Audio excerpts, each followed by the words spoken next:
కొప్పుల మహేష్ రెడ్డి అన్న గారిని మాట్లాడాల్సిందిగా కోరుతున్నాం. జై తెలంగాణ. ఈరోజు కొడంగల్ నియోజకవర్గం యొక్క ముఖ్య కార్యకర్తల సమావేశం, ముఖ్యంగా ఈ సమావేశం ఎస్ఐఆర్ మరియు సభ్యత్వ నమోదు మీద తీసుకున్న కార్యక్రమానికి అధ్యక్షత వహించినటువంటి మీ ప్రియతమ నాయకుడు కొడంగల్ మాజీ శాసనసభ్యులు పట్నం నరేందర్ రెడ్డి గారు, అదేవిధంగా ఈ కార్యక్రమం ముఖ్య అతిథులు గౌరవనీయులు మాజీ మంత్రివర్యులు మహేశ్వరం శాసనసభ్యులు అక్క సబితా ఇంద్రారెడ్డి గారు, వారితో పాటు మరో ముఖ్య అతిథి మహబూబ్నగర్ జిల్లా మాజీ మంత్రివర్యులు అన్న శ్రీనివాస్ గౌడ్ గారు, అదేవిధంగా ఉమ్మడి మహబూబ్నగర్ జిల్లా స్థానిక సంస్థల ఎమ్మెల్సీ నవీన్ కుమార్ రెడ్డి గారు, వికారాబాద్ మాజీ అధ్యక్షులు, వికారాబాద్ మాజీ శాసనసభ్యులు మెతుకు ఆనంద్ గారితో పాటు వేదిక మీద ఉన్నటువంటి ప్రజాప్రతినిధులు, మాజీ ప్రజాప్రతినిధులు, వేదిక ముందున్నటువంటి బీఆర్ఎస్ పార్టీ కుటుంబ సభ్యులు, పాత్రికేయ మిత్రులకు మీకు అందరు కూడా పేరు పేరున నమస్సుమాంజలి తెలియజేస్తున్నా. ఇవాళ కొడంగల్ అనేది ఒక ప్రత్యేకం, ఎందుకంటే ఇక్కడ కాంగ్రెస్ పార్టీ ఎమ్మెల్యేతో పాటు ముఖ్యమంత్రి కూడా ఈ నియోజకవర్గంలో ఉన్నారు. కానీ ఇవాళ కొడంగల్ నియోజకవర్గం కూడా అన్ని నియోజకవర్గం సమానంగా బీఆర్ఎస్ పార్టీ పోరాటం చేస్తుందంటే దానికి ముఖ్య కారణం మీరు అందరు. ఇవాళ కొడంగల్లో బీఆర్ఎస్ పార్టీ పటిష్టంగా ఉందంటే మీ అందరి పోరాటమే. కాబట్టి ఇదే స్ఫూర్తితోటి మీరు ఇంకా 2 సంవత్సరాలు పనిచేయండి. మన అందరి లక్ష్యం ఒకటే, కేసీఆర్ గారు ముఖ్యమంత్రి కావాలి, మళ్ళా కొడంగల్ నరేందర్ అన్న ఎమ్మెల్యే కావాలి. కాబట్టి ఈ లక్ష్యం పనిచేయాలంటే మనం ఇదే స్ఫూర్తితోటి పనిచేయాలి.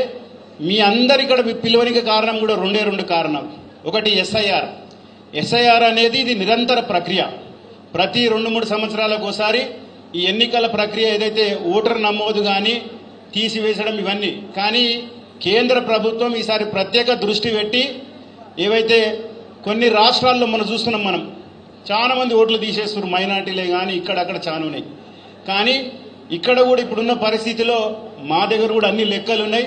ప్రతి నియోజకవర్గంలో కూడా దాదాపు సగం ఓట్లు అన్మ్యాప్లో ఉన్నాయి. అన్మ్యాపింగ్ అంటే అందులో కూడా 2 ఉన్నాయి.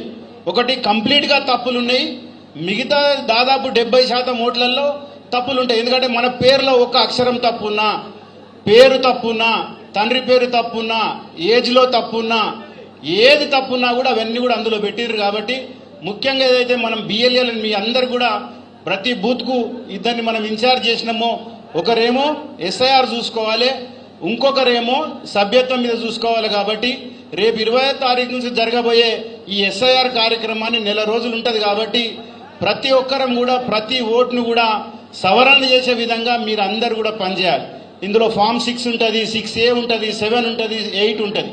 ఇందులో కూడా బయట ప్రాంతాలు ఉన్న వాళ్ళు కూడా రేపు ఆన్లైన్లో 6A ఇచ్చినప్పుడు అయితే వాళ్ళ ఓటు పోకుండా ఉంటుంది. కాబట్టి ఇవన్నిటి మీద కూడా తప్పకుండా మళ్ళీ మీకు ఒక సమావేశం పెట్టి బిఎల్ఏలకు ఎవరైతే పెట్టి అన్నీ కూడా మేము చెప్తాం. కాబట్టి ప్రతి ఒక్కరు కూడా కార్యకర్తలు అందరూ కూడా ఈ ఓటర్ నమోదు దాంతోపాటు కొత్తగా 18 ఏళ్ళు దాటిన వాళ్ళకందరూ కూడా ఓటర్ నమోదు చేయించి, ఎవరైనా గ్రామంలో మరి చనిపోయిన వారు కానీ ఇతర ప్రాంతాల్లో ఓట్లు ఉన్న వాళ్ళైతే మరి మన ప్రాంతంలో ఉన్న వాళ్ళు వేరే దగ్గర కూడా ఓట్లు ఉంటాయి, అక్కడ ఓటు వాళ్ళకి తీసేపించి ఇక్కడ ఉండే విధంగా మీరందరూ పనిచేసినప్పుడే ఈ ప్రక్రియ సంపూర్ణమవుతుంది. కాబట్టి మీరు దయచేసి దాని మీద పనిచేయండి.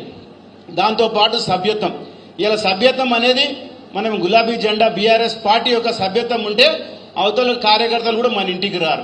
కాబట్టి మనం గెలవాలంటే ఎక్కువ శాతం గతంలో చేసినట్టు మనం సభ్యత్వం ఏదైతే చేసినామో ఆ రకంగా ఇవాళ డిజిటల్ ఉంటుంది. కాబట్టి మనం ఇంటికి పోయి తప్పకుండా ఇంట్లో కూర్చొని ప్రతి ఇంట్లో తట్టి మనకు అనుకూలంగా ఉన్నటువంటి ప్రతి కార్యకర్తతో పాటు బీఆర్ఎస్ పార్టీకి అండగా ఉండే కుటుంబాలన్నింటినీ కూడా సభ్యత్వం చేసినప్పుడైతే రేపు మనం గెలవనికే మనకు ఈజీగా ఉంటుంది. కాబట్టి దయచేసి ఆ రకంగా పనిచేయండి. ఇవాళ కష్టాల్లో ఒక కొడంగలే కాదు, అన్ని నియోజకవర్గాల్లో రాష్ట్రంలో ఏం చేస్తున్నారంటే అభివృద్ధి చేస్తలేరు. ఎక్కడ బీఆర్ఎస్ పార్టీ నాయకులు మాట్లాడితే వాళ్ళ మీద కేసులు పెట్టాలి, పార్టీలో కలుపుకోవాలి, ఇదే తప్ప వేరేది ఏం లేదు. కొడంగల్ కూడా అభివృద్ధి జరుగుతుందని నేను అనుకుంటున్నా. కానీ ఇక్కడికి వచ్చి చూస్తే ఏమడుతున్నారు అంటే అప్పుడు వేసినటువంటి సింగిల్ రోడ్లను డబల్ రోడ్లు చేస్తుండ్రు. ఇవాళ కేసీఆర్ గారు కూడా కొడంగల్ మీద దృష్టి పెట్టి ముఖ్యమంత్రిగా ఉన్నప్పుడు, నరేందర్ అన్న ఎమ్మెల్యే ఉన్నప్పుడు అత్యధిక నిధులు కొడంగల్ నియోజకవర్గానికే ఇచ్చిండ్రు. కాబట్టి తప్పకుండా మీ స్ఫూర్తిని కొనసాగించండి. రాబోయే కాలంలో 2 సంవత్సరాలు మనం పోరాడి మళ్ళీ అలా బీఆర్ఎస్ బాండా జెండా ఎగరేసే విధంగా మనం పనిచేయాలని కోరుకుంటూ ఈ కార్యక్రమానికి ఇచ్చేసిన అందరూ కూడా పేరు పేరున ధన్యవాదాలు తెలియజేస్తున్నా. జై తెలంగాణ. ఇప్పుడు వికారాబాద్ జిల్లా మాజీ శాసన